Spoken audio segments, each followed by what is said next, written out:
Level 1. The Recruit. You're standing in a hospital parking lot. You just finished a double shift, 16 hours of saving lives for a paycheck that barely covers the gas to get home. A black SUV idles near the loading dock. A man steps out. Not a doctor, not hospital staff. Just someone who knows you're drowning in debt. $10,000, he says. One job.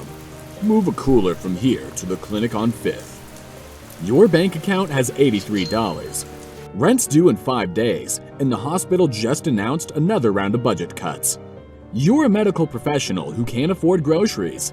He's offering a way out. He says the system is broken. Transplant lists are just bureaucratic death sentences. People die waiting while hospitals play politics. This kidney could save a life today, or rot in a queue for 18 months. You know what this moment is. You're not a criminal. You're a provider who has been pushed to the edge. You say yes. You drive through the city at midnight. The cooler sits in your trunk. At a red light, you crack the trunk open. Cold vapor escapes. Smells like nothing. You open the cooler just enough to see. A sealed bag inside. A human kidney floating in preservation fluid. Someone's dying without it. Someone's alive because it's moving now. That's the lie you tell to ignore the rent you can't pay. You deliver it. The man takes it and smiles. Then he walks to his vehicle. He opens the trunk. 4 more coolers stacked inside. You're going to run these too, he says. Same pay. Every time. This is how it starts. Not with violence, not with chains. With the crushing weight of a system that doesn't pay you enough to stay honest. Level 2. The Courier. 6 months pass. You're not moving one cooler anymore. Dozens. Night highways, airport terminals, ambulance runs. The coolers have timers now. Ice packs that keep organs viable for a window. 4 hours sometimes. 12 if you're lucky. After that, they die. You're racing through an airport at 3 in the morning. The cooler alarm is beeping. Temperature rising. Someone tampered with it. If it warms another 2 degrees, the organ is ruined. The patient dies. Security stops you at the gate. You could tell the truth. Instead, you say, emergency transplant. Life or death. They wave you through because they don't want responsibility for a dead patient. You reach the parking structure. A rival courier is standing near your vehicle. He reaches for your cooler. You just floor it. The engine screams. You clip him, just hard enough to hear the bone snap. He hits the asphalt, gasping. You grab the cooler from the ground, tires screeching as you vanish into the dark. At the delivery, a woman receives it. She's on oxygen. The surgery happens at midnight. But the next morning, the transplant never appears in any hospital records. You check like you always do. The surgery? It's gone. Vanished from every system. A nurse pulls you to the side. She whispers, "That surgery never officially happened. There was no donor and no consent form. This is something else." You start asking questions. Someone arranges a meeting. Level 3. The Hospital Insider. The transplant coordinator sits across from you in a quiet office. Computers hum. She shows you the donor registry, names and compatibility markers. She clicks on a patient listed as alive. She changes his status to brain dead. Just like that, the system accepts it. "Now he's a legal donor," she says. "The transplant becomes legal on paper. The surgery moves forward. No one investigates." She asks you to approve the file. 1 click. You hesitate. Then you click. A family is sitting in a waiting room right now, being told their relative flatlined. Tragic. Unexpected. He's being listed as a donor. His organs are being harvested. But he wasn't dead. He was marked dead because someone needed his organs more. You scroll through more files. One donor shows no consent signature. You ask where these donors come from. She looks at you for a long time. "The scouts," she says. "People who find them. People who identify them. People who take samples. People who mark them." Your role is changing. You're not moving coolers anymore. Starting tomorrow, you work the terminals, the shelters, the camps. migrant workers, construction crews, people with no one watching, people who won't be reported missing. Level 4. The Scout. Crowded bus terminal. You're watching, scanning, looking for healthy builds. Young enough, old enough, compatible blood types. You've been trained to spot them. Certain bone structure, certain complexion. You're looking for people who won't be missed. You approach someone with a health screening, free checkup. You draw blood. You record their type. You photograph them for your file. A migrant worker sits near you, video calling someone. A child answers. He's smiling, telling them he'll send money next week. This is why he's here. You recognize him. Years ago, he helped you carry a critically injured man into the emergency room. He was kind enough to look after his family in the hospital overnight. You're holding his file right now. Your team leader asks, "Is he a match?" You say, "Yes." That night, he tries to leave the shelter early. He suspects something. Your team moves fast. They sedate him. You watch. You do nothing. His pulse slows. Hours later, you see him strapped to an operating table, unconscious, prepped. The surgeon looks at you. "Stay," he says. Watch. Level 5. The Extraction Team. The surgery begins at dawn.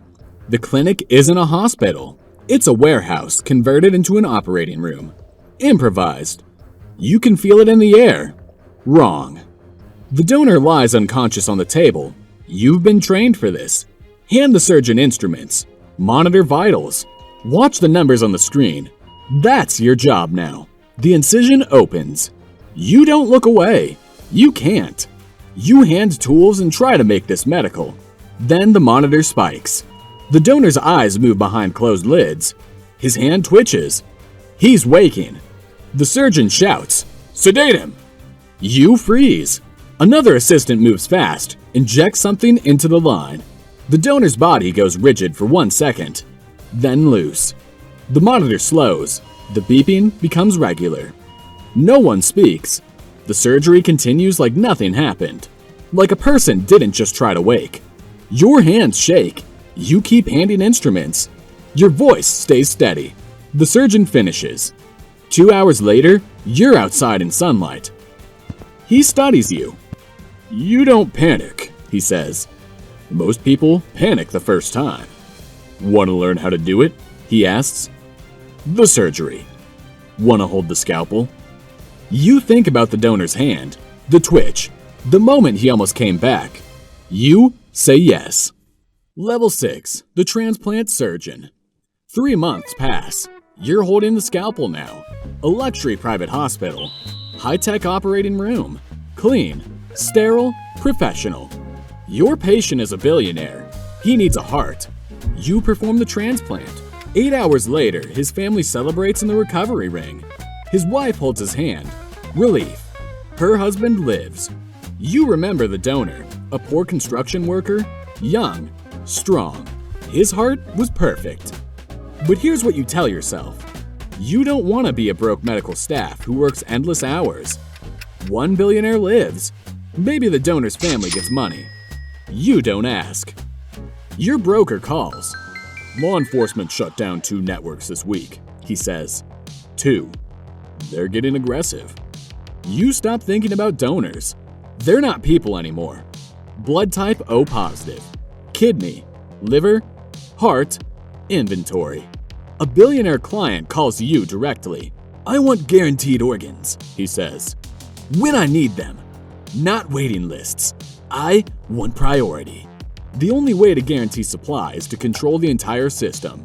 Scouts, surgeons, brokers, registries, all of it. Your broker invites you to a meeting. "You're wasting your talent," he says. "You should be running this thing." He's right. You know he is.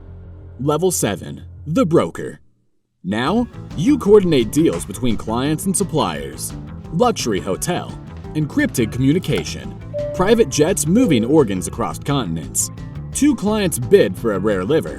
One offers $3 million. The other 2.5. You choose $3 million. The other client threatens you. He knows people. You ignore him. You've already moved to the next deal. A rival network tries to intercept one of your shipments. Your security team stops them first. 2 people get hurt. The cooler reaches Singapore safe. On the news, a family reports a missing person. Their son, construction worker, last seen 3 weeks ago. Holding his photograph. Desperate. You watch the segment, then delete it. Stacks of donor files fill encrypted drives. Coolers move through private terminals. Nobody checks. Nobody asks. The system works because everyone inside is complicit. Another billionaire makes the same request. Guaranteed organs. You don't hesitate this time. You realize the answer. To guarantee supply, you need to control everything.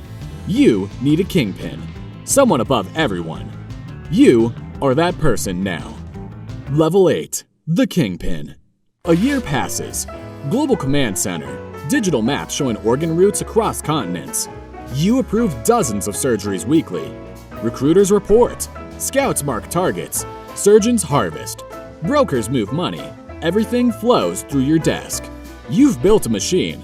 Nothing can stop it. Authorities chase shadows. They shut down small operations. But this network is invisible. Too big to kill. A file arrives on your desk. Perfect compatibility. You open it and freeze. The name. You know this person. Someone from before. Before the cooler. Before everything. The same cooler from level 1 sits nearby. Still cold. Still moving. You whisper, "Who approved this donor?" No one answers. The system runs itself now. It doesn't need you. You built something that outgrew its builder. You're not in control. You never were. In meetings, you hear a voice on the phone. A silhouette in the corner. Someone always giving orders. Someone always above you. You realize the truth. Someone was always running this. You weren't climbing a ladder. You were a piece moving through their machine. The cooler that started it all is still moving. Still cold. Still carrying someone's last hope. Somewhere, someone new is opening it for the first time. And the cycle continues. You were never in control.